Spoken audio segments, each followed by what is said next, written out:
안녕하세요. 해박 넘버원 안중수입니다. 오늘 다뤄볼 시사점은 반환점을 돈 문재인 정부의 외교 안보 정책에 대한 겁니다. 북, 중, 러 공산주의 북방 삼각관계는 점점 강화되는 반면 한미일 자유민주주의 남북 삼각관계는 점점 갈등의 골이 깊어져 위험 수위에 와 있습니다.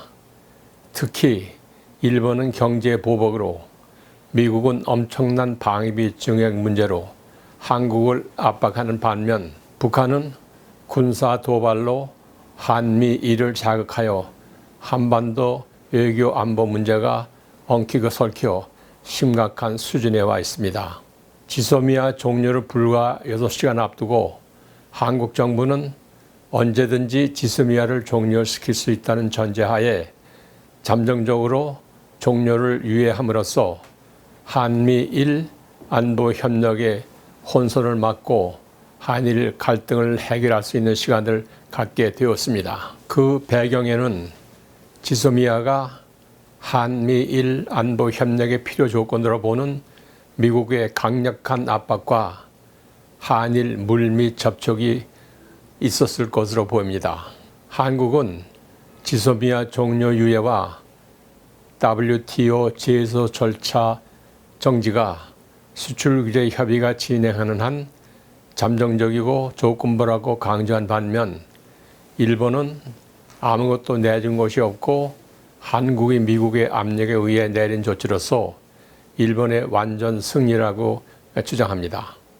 일본 측 브리핑 내용이 달랐던 것에 대해 일본 측이 사과해 왔다는 정의용 실장의 전날 발언을 놓고 일본 요시히데 관방장관은 사세한 사실이 없다고 진실 공방을 하고 있습니다. 지금은 누가 이기고 지는지를 따질 단계가 아닙니다.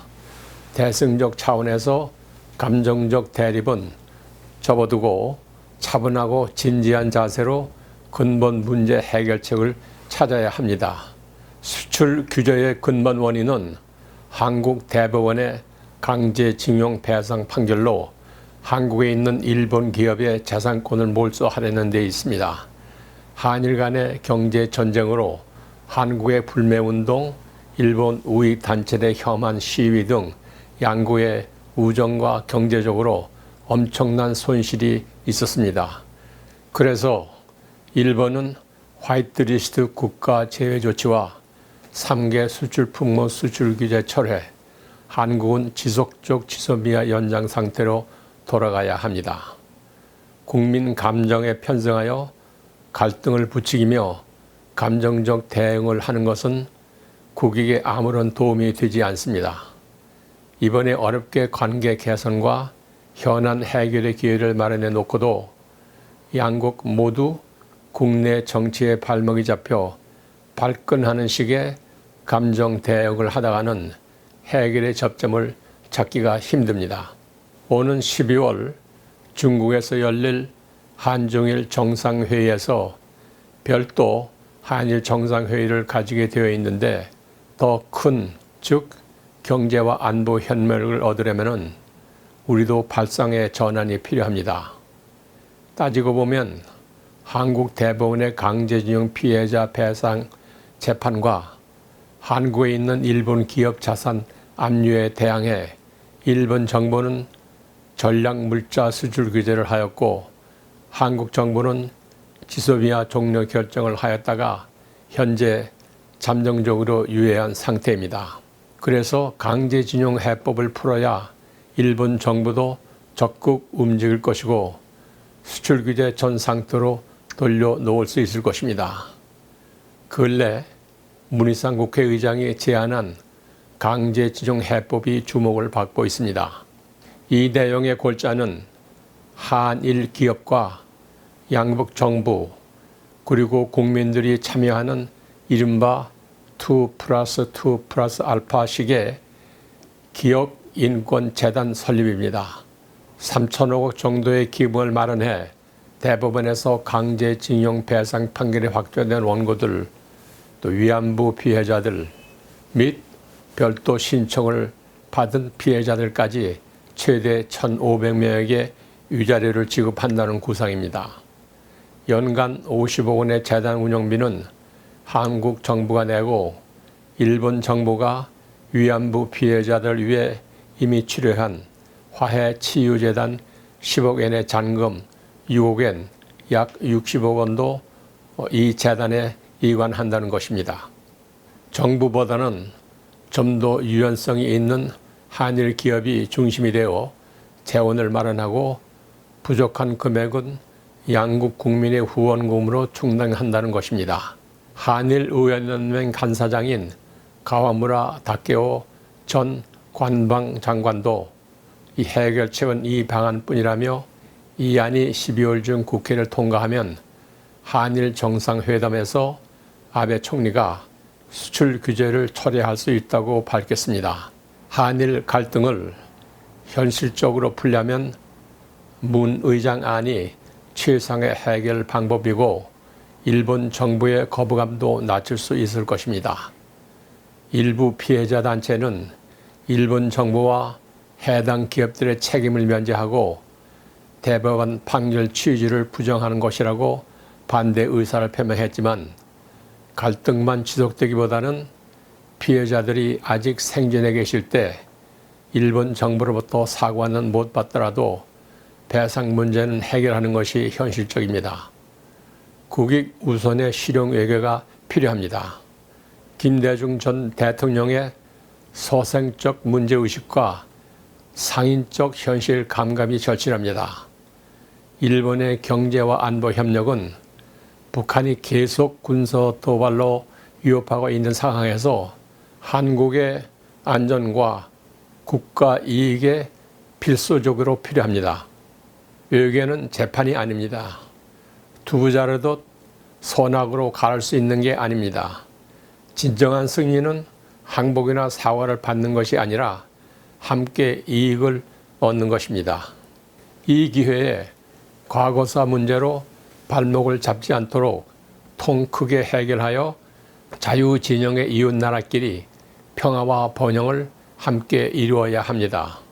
트럼프 대통령은 주한미군 28,500명의 본국과 고남도 임무수당 등 각종 수당까지 포함한 전체 주둔 비용의 5억 달러를 추가해 50억 달러를 요구하고 있습니다. 미국 전략문제연구소 존 햄리 소장은 주한미군은 돈을 받고 한국을 지키는 용병이 아니라 미국은 미국의 국익을 위해 미군을 주둔시키는 것이며 현재 한국은 10억 달러를 분담하고 있는데 적당한 금액이라고 생각한다고 했습니다.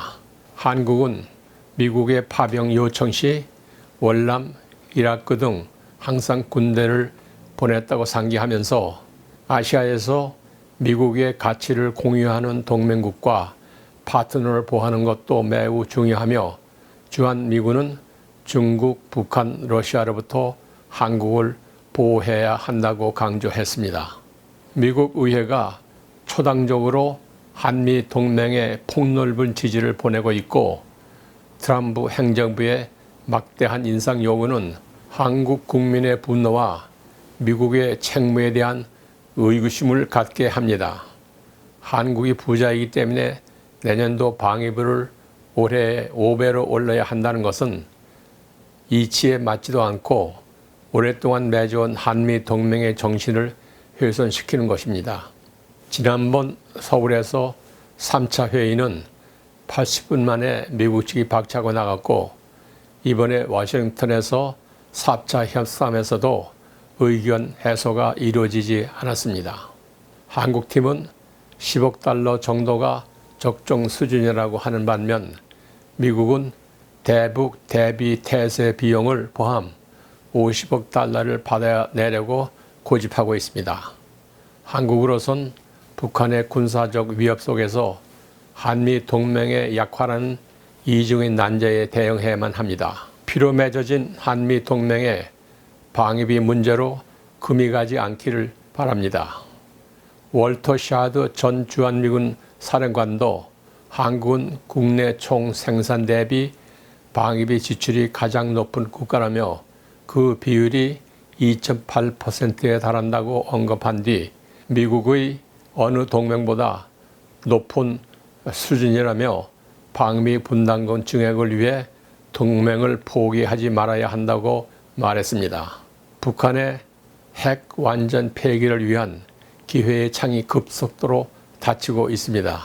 북한의 호전적 무력 도발 역사에 비추어 핵무장을 한 북한의 안보 위협은 더욱 엄중한 현실로 다가오고 있습니다.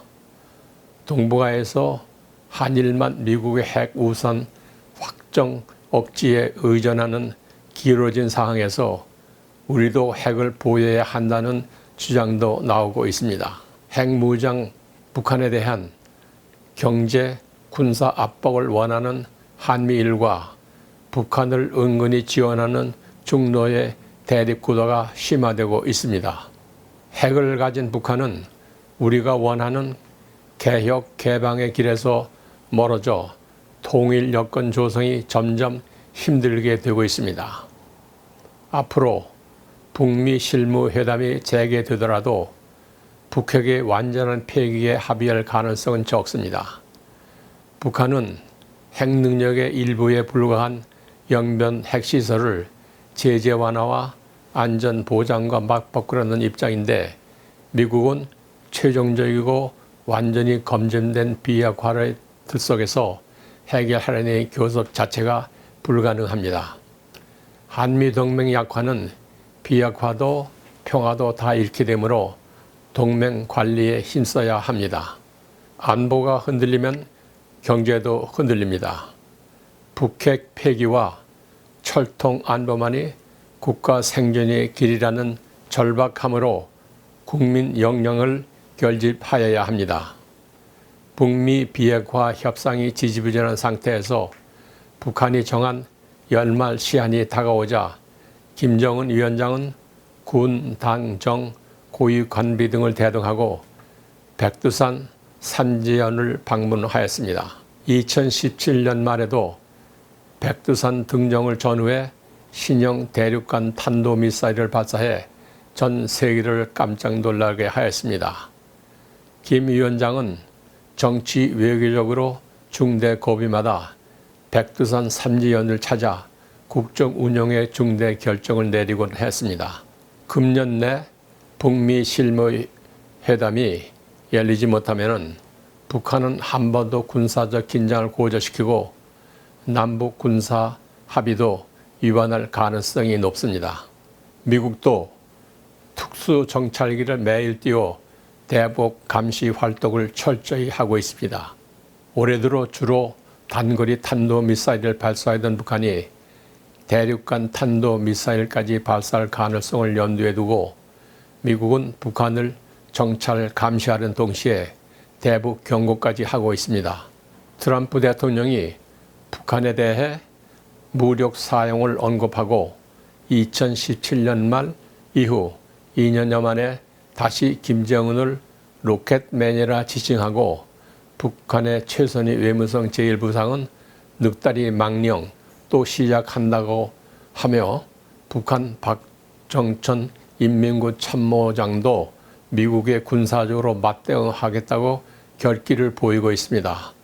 북한은 조선혁명 발전과 변화된 대내외적 정서 요구에 맞게 중대한 문제들을 토의 결정하기 위하여 조선노동당 전원회의를 12월 하순에 소집한다고 합니다.